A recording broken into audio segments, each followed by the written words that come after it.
Деятельность отдела информационных услуг направлена на осуществление работ по упорядочению документов организаций независимо от их организационно-правовой формы и оказания услуг архивной деятельности в целях качественного формирования архивного фонда Чувашской Республики на платной основе.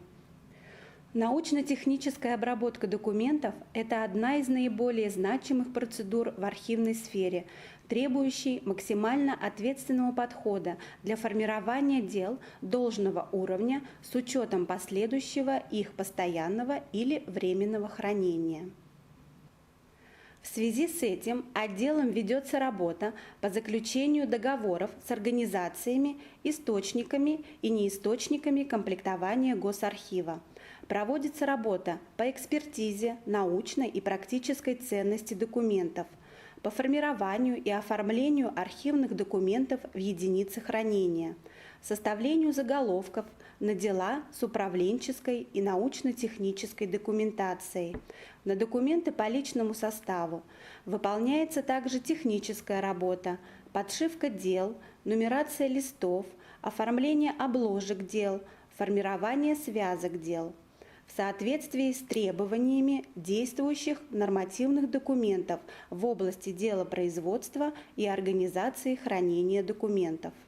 Итогом упорядочения документов является составление описей дел и научно-справочного аппарата к ним, а также написание исторических справок к фондам.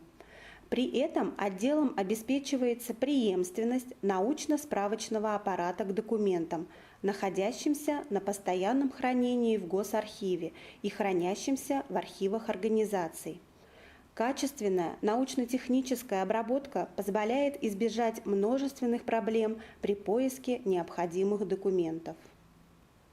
Отделом регулярно проводится научно-техническая обработка документов таких организаций, как Администрация главы Чувашской Республики, Государственный совет Чувашской Республики, Министерство культуры по делам национальности и архивного дела Чувашской Республики, Министерство образования и молодежной политики Чувашской Республики, Управление Федеральной службы по надзору в сфере природопользования по Чувашской Республике Чувашия, Администрация города Чебоксары Чувашской Республики, Финансовое управление администрации города Чебоксары, Акционерное общество Чебоксарский электроаппаратный завод, Открытое акционерное общество «Электроприбор» и других государственных и коммерческих организаций.